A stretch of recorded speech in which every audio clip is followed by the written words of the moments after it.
belakangan ini banyak yang berkomentar di video-video saya menanyakan, Bang, kira-kira laptop apa sih yang recommended untuk mahasiswa dan budgetnya itu bisa dibilang cukup terjangkau ya. Dan kalau saya jujur, sepertinya pertanyaan ini akan agak sulit dijawab setidaknya untuk tahun ini ya, karena ada beberapa hal.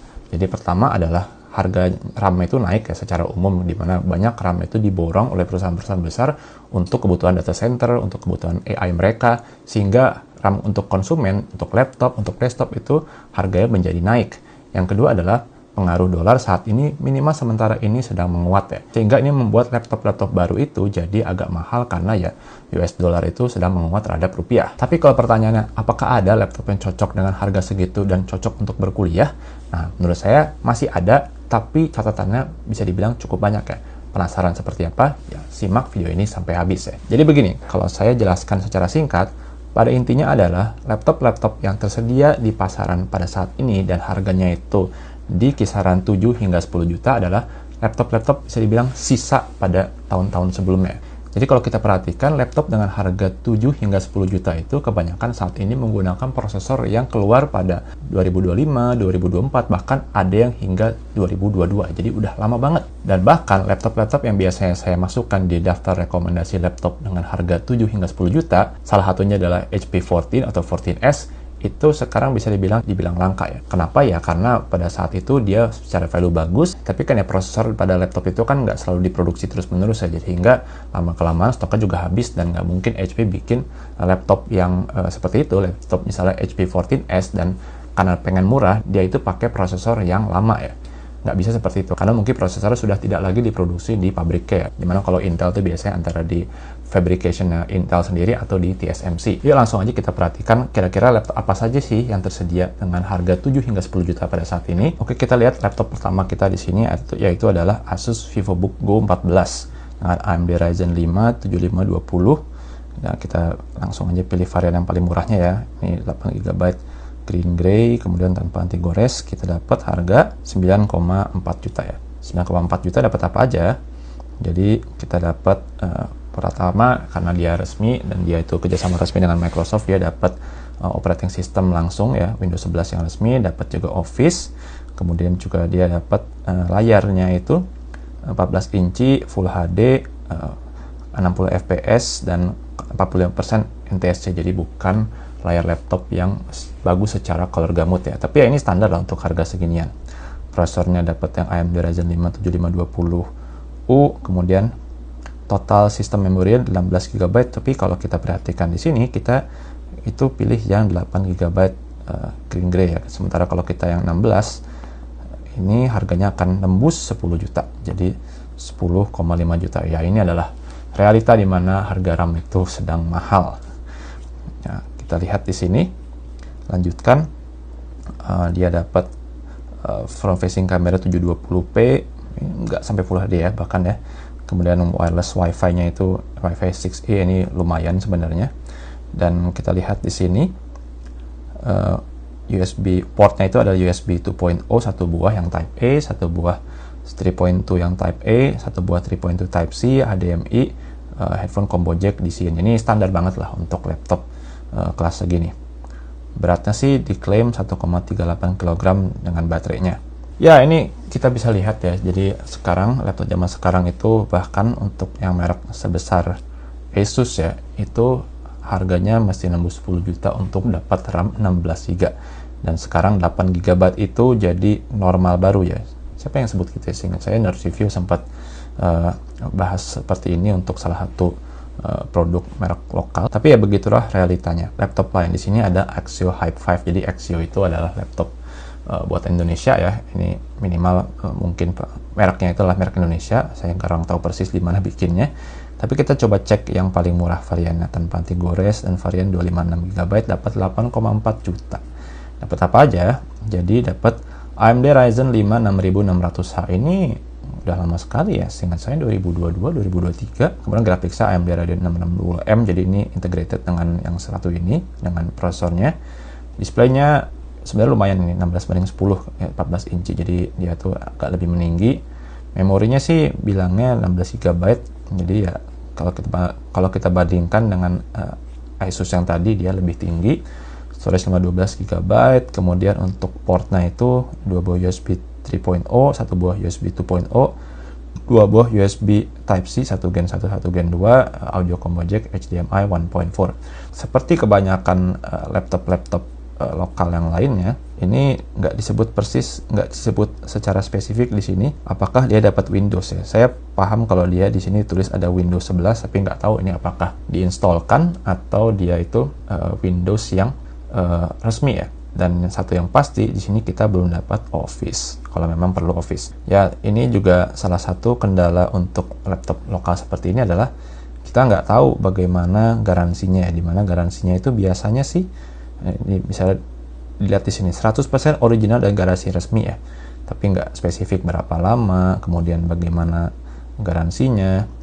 Tapi kalau dari pengalaman saya biasanya untuk laptop lokal itu dia cuma ngasih setahun ya. Kita sekarang ke yang menurut saya agak mendingan ya. Jadi kita lihat di sini ada Acer Aspire Lite 14, ini kita cari yang varian warna blue, 8GB, 256GB tuh. 8256 aja sekarang 8,9 juta ya. Itu mahal juga. Ya, kita lihat di sini dia dapat fitur displaynya itu, di sini ada Intel Core 3 N355 prosesor. Jadi ini bisa dibilang adalah prosesor yang relatif baru ya. Ini tuh seingat saya 2025, tapi ini bisa dibilang setara Core i3-nya lah. Jadi bukan yang paling perform. Jadi dapat display Full HD, IPS ya, jadi bukan yang TN. Jadi nggak semua ngasih TN, tapi ini ngasihnya IPS ya. Memorinya 8GB, sayangnya dia belum sampai 16GB. Storage-nya 256, mulai dari 256 ya.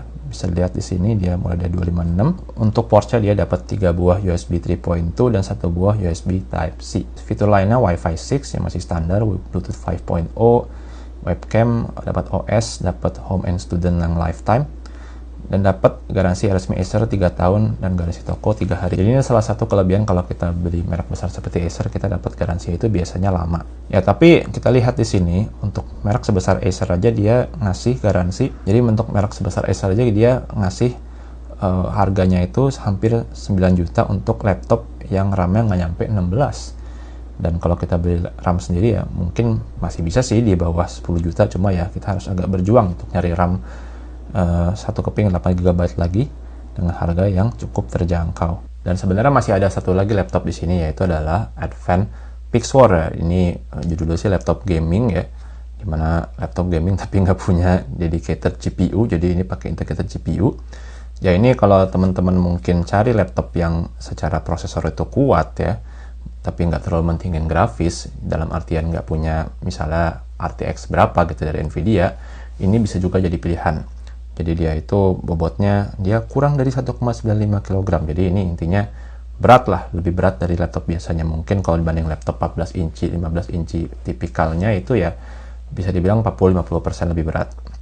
Dia dapat AMD Ryzen yang bisa dibilang lama juga, 6801 juga sudah lama ya.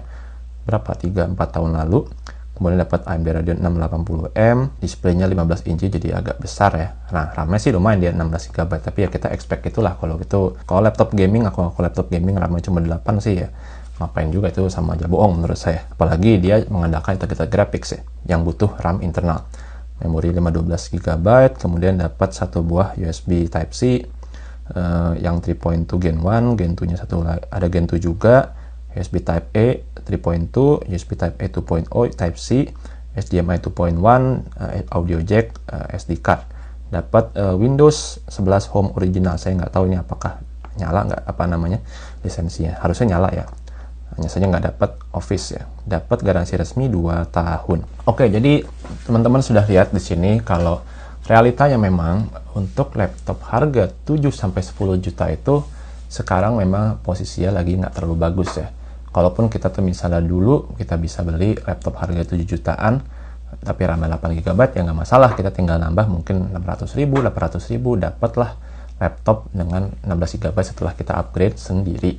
Tapi kalau sekarang ya karena harga laptop starting aja udah cukup mahal, Sepertinya banyak produsen yang nggak pengen kelihatan dia tuh, oh laptop dia jadi mahal. Nah, tapi yang dipilih adalah kebanyakan, oh laptopnya harganya sama, tapi begitu kita lihat speknya, oh turun speknya. Jadi kalau ini adalah pedagang kue, ya ini biasanya jual kue harganya 1.000, sekarang harganya juga 1.000, tapi kuenya dikecilin. Gitu. Ya itulah salah satu pilihan yang harus dipikirkan oleh perusahaan, bagaimana caranya mereka tidak terlihat menaikkan harga secara signifikan. Ya ini adalah satu realita di mana memang kebanyakan produsen itu hampir nggak bisa bikin revenue, ya nggak dapat keuntungan kalau mereka itu membuat laptop kelas budget ya. Ini adalah satu yang sulit dihindari ya. Di sisi lain kalau untuk KHN justru bisa dibilang masih cukup memungkinkan untuk dapat keuntungan ya. Jadi Apple ya, kalau kita lihat MacBook Air M5 dia itu harganya memang naik. Jadi minimal itu sekarang $1.099 jadi $1.100 untuk startingnya. Tapi minimal yang $1.099 itu dia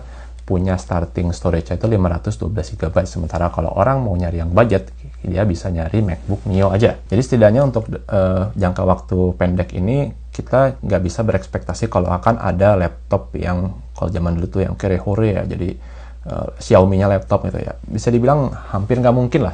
Laptop aja biasanya itu sudah dijual dengan keuntungan yang sangat minim, apalagi sekarang dipaksa untuk jualan dengan harga yang kebanting dan masih harus dapat keuntungan, ya itu udah susah aja gitu. Nah tapi sebelum Anda itu berkesimpulan, oh ya udahlah saya nggak usah beli laptop sekarang mahal.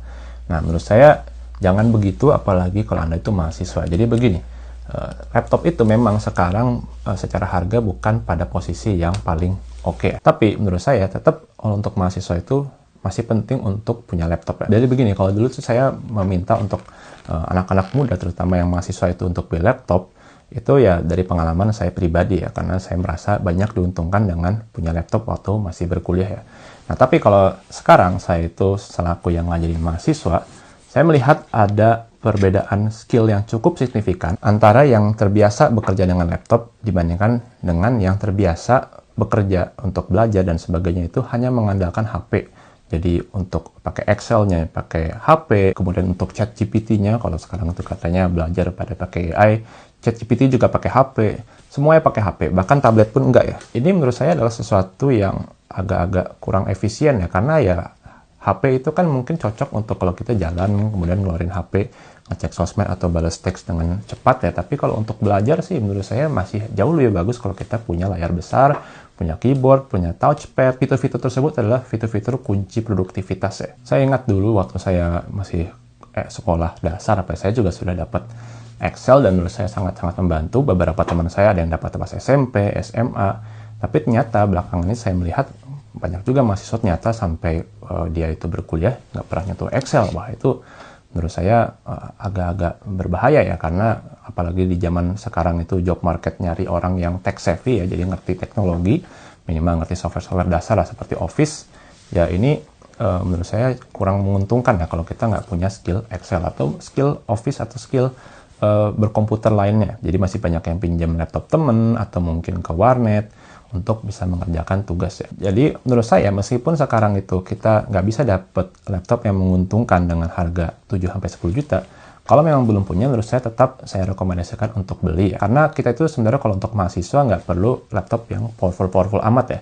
Yang penting bisa web browsing, yang penting bisa jalanin Office, yang penting bisa bikin presentasi ya, entah pakai PowerPoint atau zaman sekarang tuh anak-anak sukanya pada pakai Canva. Anda belajar pakai AI pun juga lebih enak kalau ngeluarin jawaban dari ChatGPT atau dari Cloud atau dari DeepSeek, itu juga lebih enak kalau keluarnya di layar besar kan. Jadi Anda juga bisa lega gitu belajarnya. Udah gitu juga kalau Anda mau cari sampingan ya mungkin web design atau mungkin jadi social media manager, akan jauh-jauh lebih produktif kalau Anda itu punya laptop ya. Susah lah menurut saya Anda itu jadi web designer tapi cuma ngandelin tablet atau bahkan lebih cuma ngandelin HP, itu udah susah banget lah. Sebenarnya masih ada satu jalur lagi kalau Anda itu pengen laptop bagus tapi harganya murah, ya itu adalah dengan beli yang second. Dan kalau saya pribadi, saya juga akan melakukan itu ketimbang saya beli laptop baru tapi speknya rendah. Hanya saja menurut saya agak sulit di sini untuk menunjukkan secara spesifik laptop second mana sih yang bagus.